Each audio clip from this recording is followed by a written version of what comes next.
Gen জি, generation Z বা generation জুমার্স। আসলে generation Z বা জেনারেশন জুমার্স হলো 1997 সাল থেকে 2012 সালের মধ্যে জন্মগ্রহণ করেছে এমন সব প্রজন্ম। প্রযুক্তির সাথে বেড়ে ওঠা একটা বিশেষ প্রজন্ম এটা। সোশ্যাল মিডিয়ার মাধ্যমে নিজেদের চিন্তাভাবনা বা সৃষ্টিশীলতা প্রকাশ করে এবং বৈশ্বিক ইস্যুগুলোর প্রতি এই প্রজন্মগুলো খুব বেশি সচেতন।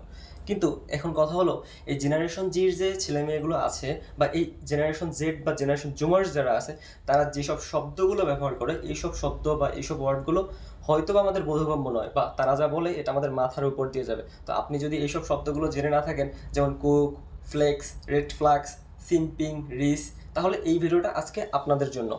তো প্রথমে যে ওয়ার্ডটা দিয়ে শুরু করতে যাচ্ছি সেটা হলো কুক। কুক বলতে আমরা সাধারণত কী বুঝি? কুক বলতে সাধারণত বোঝায় রান্না করা, কিন্তু জেনারেশন জুমার্স কুক বলতে বোঝায় যে যা করতে চায় তাকে তা করতে দাও। মানে ফলাফল যাই হোক না কেন, যে যা করতে চায় তাকে তা করতে দাও। এখন ধরা যাক আপনি অথবা আপনার ফ্রেন্ড কোথাও দিয়ে হেঁটে যাচ্ছেন, তো যখন কি দেখা হলো সেখানে খুব মারামারি চলতেছে। তো এক ফ্রেন্ড হয়তো বা সাহায্যের জন্য এগিয়ে যেতে চাইছে, তখন আপনি কি বললেন? আপনি আপনার ওই ফ্রেন্ডকে বললেন লেট দেম কুক। মানে তারা যা করতেছে তা করতে দাও, আমাদের ওই দিকে দরকার নাই, ফলাফল যাই ঘটুক না কেন, মানে লেট দেম কুক। ওকে, নেক্সট যদি দেখি, তারপরে আসি ফ্লেক্স। ফ্লেক্স, এখানে ফ্লেক্স বলতে বোঝানো হয়েছে ভাব দেখানো। মানে এখন এখানে দেখেন, আপনি বা আপনার বন্ধু কথা বলতেছেন, তো কথা বলার এক পর্যায়ে সে বিশাল ভাব নিতেছে, মানে সে যেন কি হয়ে গেছে এরকম একটা ভাব নিতেছে।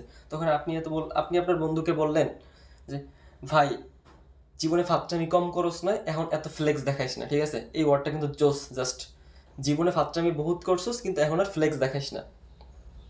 নেক্সট যদি বলতে আসেন, তাহলে দেখা যায় এখানে রেড ফ্ল্যাক্স। আচ্ছা, রেড ফ্ল্যাক্স বলতে আমরা সাধারণত কি বুঝি? লাল পতাকা? না, এই ধরনের কিছুই না। রেড ফ্ল্যাক্স বলতে বোঝানো হয়েছে কিছু বিষয় এড়িয়ে গেলে পরে সমস্যায় পড়তে হয়। মানে এটার অর্থ এমন হবে, কিছু বিষয় এড়িয়ে গেলে সমস্যায় পড়তে হবে। আচ্ছা, দেখেন, আপনি একজন ব্যাক বেঞ্চার, পড়াশোনা তেমন একটা করেন না, ক্লাসে ব্যাপক ফাঁকি দেন, আপনার স্যার যা পড়ায় আপনার ওইদিকে মন নাই, হঠাৎ করে কি বসলেন? পরীক্ষায় বসলেন, পরীক্ষায় গেলেন, পরীক্ষার হলে গেলেন, দেখলেন কিছুই পারতেছেন না। তখন কি হবে? মানে আপনি একটা রেড ফ্ল্যাক্সে পড়ে গেলেন, মানে আপনি ওই জন্য পড়াশোনায় এড়িয়ে গেছেন, এখন আর কিছুই পারতেছেন না, তার মানে কি রেড ফ্ল্যাক্সে আছেন আপনি। দেন যেটা বলা যায় ঘোস্টিং। ঘোস্টিং এর অর্থ হচ্ছে হঠাৎ অদৃশ্য হওয়া। মানে হঠাৎ অদৃশ্য জাস্ট ভূতের মতো আর কি, অদৃশ্য হয়ে যায়। তো এখন এটাকে আপনি এক্সাম্পল হিসেবে কীভাবে ব্যবহার করতে পারেন? যেমন দেখেন, আমরা অনেক সময় কি মেসেঞ্জারে থাকি নাকি, মেসেঞ্জারে যখন কাউকে মেসেজ দিই তখন কি ওই জন্যই নামের পাশে নীল বাতিটা দেখায় যে সে অ্যাক্টিভ আছে। আপনি কি তাকে অ্যাক্টিভ দেখে আপনার কোনো এক বন্ধুকে মেসেজ দিলেন, কিন্তু হঠাৎ করে দেখা গেলো কি যে your friend actives 1 minute ago, 2 minutes ago, এরকম হয়ে যায় না অনেক সময়? তো সেক্ষেত্রে আপনি কি বলতে পারেন? যে ঘোস্টিং মানে অদৃশ্য হয়ে গেছে। দেন আসি সিম্পিং এর কথায়। সিম্পিং ওয়ার্ডটা হলো, এর অর্থ হলো অতিরিক্ত মায়া দেখানো। সিম্পিং অর্থ কি? অতিরিক্ত মায়া দেখানো। এখন দেখেন, আপনার ফ্রেন্ড সার্কেল অনেক ফ্রেন্ড আছে, বা ভাই ব্রাদাররা যারা আছে, আসলে ফ্রেন্ডশিপ কতক্ষণ পর্যন্ত ভালো থাকে? যতক্ষণ পর্যন্ত আপনাদের ফ্রেন্ড সার্কেল অন্য কেউ না আসে, মানে আপনার ফ্রেন্ডের গার্লফ্রেন্ড না আসবে তখন পর্যন্ত।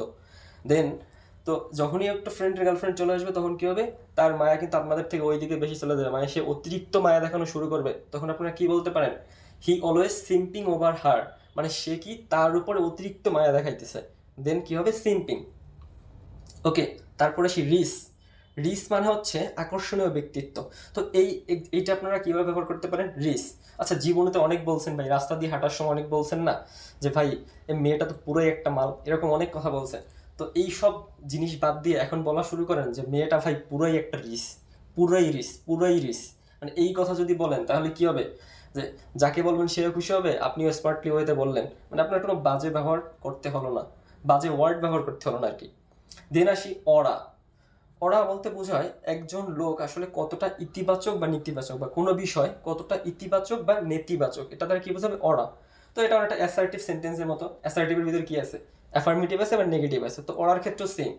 আমি যদি এখানে বলি অরা গেইন, অরা গেইন দ্বারা বোঝানো হবে ইতিবাচক। যেমন দেখেন, এখানে যদি আমি বলি হি অরা গেইনড এ ব্রেভ ভাইব, মানে কি কি বললাম? হি অরা গেইনড এ ব্রেভ ভাইব, মানে সে একটা পজিটিভ বা হয়েছে গিয়ে আপনার সাহস সঞ্চার করছে। কি বলছে? ইতিবাচক, মানে সে সাহস সঞ্চার করছে। এটা কি? Brave vibe. ওকে, দেন যদি আসি অরা লস্ট। ওরা ওরা লস্ট অথবা ওরা লস। ওরা লস যখন আমি বলবো তখন সেটা হবে নেতিবাচক। মানে নেতিবাচকের এক্সাম্পলটা আমরা এভাবে দিতে পারি, দ্যাট আওয়ার পুলিশ ফোর্স ওরা লস দেয়ার কারেজ। আওয়ার পুলিশ ফোর্স মানে কি আমাদের পুলিশ ফোর্স হয়েছে কি তাদের কারেজ হারাই ফেলাইছে। এটা কখন? ওই জন্য 5ই আগস্টের ঘটনার পর থেকে কি এখন পুলিশ বেশি অ্যাক্টিভ না, সেক্ষেত্রে আমরা এটা ব্যবহার করতে পারি। দেন যদি কোনো ওয়ার্ড ব্যবহার করতে চাই সেক্ষেত্রে আমরা ব্যবহার করতে পারি গ্লো আপ। আচ্ছা, গ্লো আপ, এখানে গ্লো আপ অর্থ হচ্ছে উন্নতি বোঝাতে। মানে এখন আপনি যদি ব্যাপক পড়াশোনা করেন, পরীক্ষায় ভালো রেজাল্ট করবেন, মানে কি আপনি গ্লো আপ করবেন, অথবা আপনার যদি কোনো ব্যাড হ্যাবিট থাকে সেটা যদি আপনি ছেড়ে দেন, যেমন আপনার ফ্রেন্ড সার্কেলে কেউ একসময় প্রচুর গাঞ্জা খাইতো, কি সে কিন্তু কি ওইটা ছাড়ান দেওয়ার পরে এখন হচ্ছে কি সে দিন দিন ইমপ্রুভ করতেছে, তো আপনি তাকে বলতে পারেন মামা আগে তো গাঞ্জা খাইতি, ওইটা ছাড়ান দিছিস পর এখন গ্লো আপ করতেছিস জীবনে। ওকে, দেন যদি আসি গ্লো ডাউন। গ্লো ডাউন বলতে বোঝায় অবনতি বোঝানো। আচ্ছা, অবনতি, এখানে অবনতি বলতে বোঝানো হবে, যেমন ধরেন ফ্রেন্ড সার্কেল এরকম থাকে না, বা আপনার আশেপাশে পরিচিত লোক খুব পাঁচাটা স্বভাবের, মানে পাঁচাইটা চলে পুরো, তো আপনি এখানে একে বলতে পারেন যে আমার জীবনে তো কম পাও চাটস নাই ভাই, এত পাও চাটতে থাকলে পরে কিন্তু গ্লো ডাউন হয়ে যাবে, মানে অবনতির দিকে যাবে।